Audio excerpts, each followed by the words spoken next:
he lives, and he says it blew in this direction, and the boat that it was attached to blew in the opposite direction. He says, I have no idea how that happened. Obviously it's still windy. The wind is what did that. You can see the winds picking up right now here in Owensville. Is brutal. Trying to be positive. There goes my hat. All right, guys, I'm gonna send it back to you in the studio for now.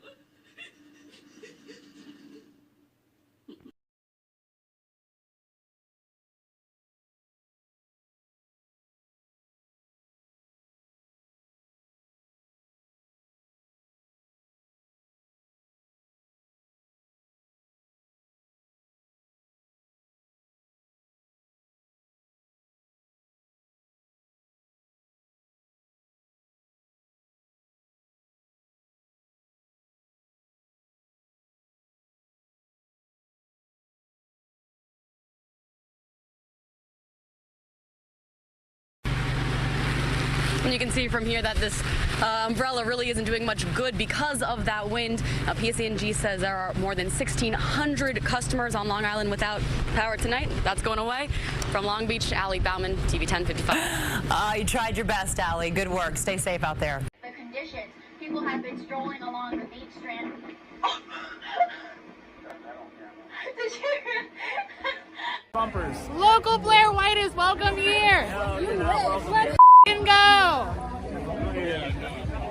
not welcome here. You're not allowed to do that. Hey, this is Nazi right here. We don't take Nazis here. Marissa Mike is covering a damaging wind. Okay, ready? So I love in the beginning, she's all like collected. Does my hair look okay? The hat's okay. Everything's good. I'm gonna get this.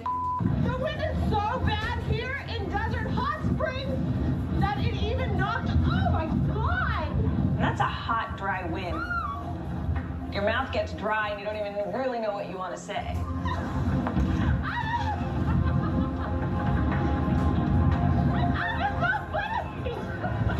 And all she wants to do is get this stand up on camera.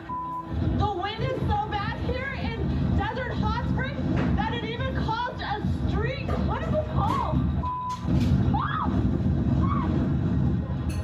The wind is so bad here in Palm Springs that it caused this stoplight to break. Here we go, 3, 2, 1. The wind is so strong here in Palm Springs that After 10 agonizing takes, the reporter gives it one more try. 3, 2. And this is the take that makes it on the air. The winds are so strong here in Palm Springs that it caused the stoplight to even break. Palm Springs is tailor-made for wind. We have been seeing aerial drops, both with helicopters and fixed-wing aircraft here. They are trying to get a hold of it. They do say the good news is that even though there are no homes in this area, and once you get past kind of this area, there's a lot of green field, and they think that if it starts to get over there, they should be able to get control of it. Now, the one thing that you will notice is that the 71 where we are is closed to the northbound lane. So if you're trying to get to the Chino area, you're going to have problems getting here. Just a little bit. My hat's about to fly off. Another woman is throwing her hat in the race for mayor of Pocatello. We spoke with her today about what's on her agenda if she is elected mayor. Tammy Bartlett is now an official candidate for the mayor of Pocatello. We followed her to her job where she is the director of foster grandparents. She also writes proposal grants for nonprofit organizations and volunteers in many capacities. She says some of the challenges that the city of Pocatello is facing right now is bringing in the types of jobs that people need. I also am trying to keep kids here that graduate from ISU. A lot of them leave because there aren't the kind of jobs that they want. So I have ideas for keeping them here with businesses and organizations. Bartlett thinks she's the right person for the job because of her experience as an executive director for foster grandparents and working for the city in many roles. I have foster grandparents in over 16 counties, so I have to keep track of everyone. I'm the human resources person, an IT person, a finance person. I understand budgets. I have volunteered or helped in just about every city department, so I know how the city of Pocatello works. I volunteered at the police department, animal shelter, did programs for kids and adults at the rec center, worked at the Marshall Public Library. So I understand a lot about my city.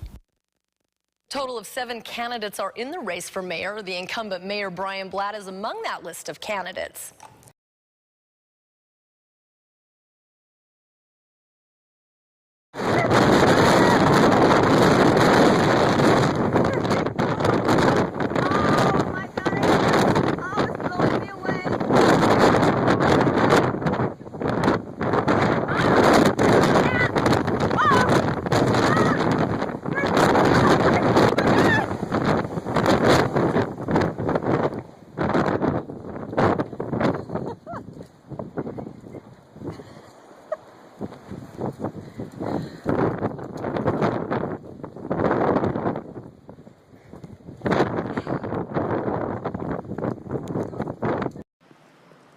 Uh-oh. Oh, God.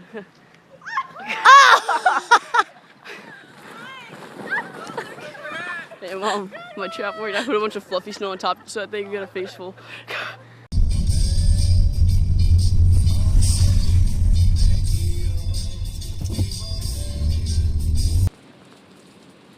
Yeah, Vinny, we're out of the car and there is no staying dry in this weather here on Tybee Island. We are right at about a 90-degree curve where we can see the ocean over here. I just wanted to show you, we chose this spot because even for us, safety comes first. So we chose this spot because there's a big building right here that is very sturdy. It kind of blocks the wind in case we need to get and take cover. But come walk with me a little bit. This fence right here did not have these panels down yesterday. So this wind is so strong, it's blowing these down.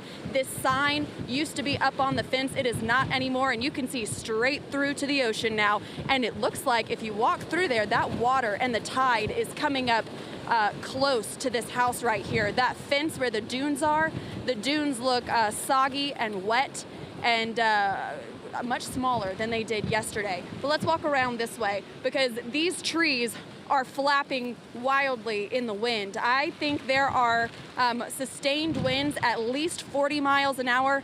The Weather Channel was saying at least 46, and I would not be surprised if the gusts are higher than that, maybe into the 50s. Of course, I don't have an anemometer out here, so I can't tell you, but these leaves speak for themselves.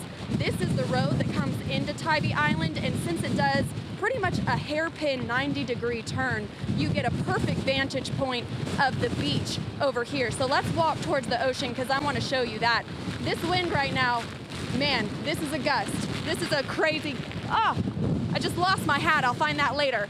But this is the ocean over here. The tide is going to get bad around noon today, and that's when they're worried about storm surge. So look at those waves. These are, we thought they were monstrous yesterday. My goodness, there is no stopping this. It looks like it's constantly breaking.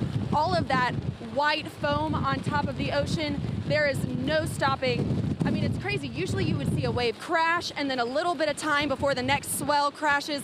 Not here. That is one massive wave and swell action going out there on the ocean. These dunes, everything here is just trying to hold up to Irma right now, but it is tough. This wind is crazy, and we're gonna keep looking because down there, let's turn back this way because that traffic light down there, you can see that power is out for a lot of the island down that way. And we have, when we were driving around this morning, we saw some downed power lines, some of them on the roadway, and that's what people have to be very careful about today because when you're driving around, that is not safe. So we're watching out for that too.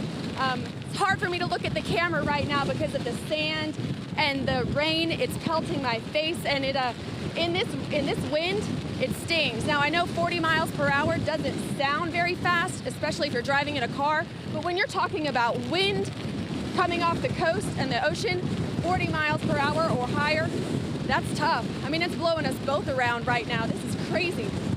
I'm gonna give you one more look at the ocean before we toss it back to you because this is a strong gust right now.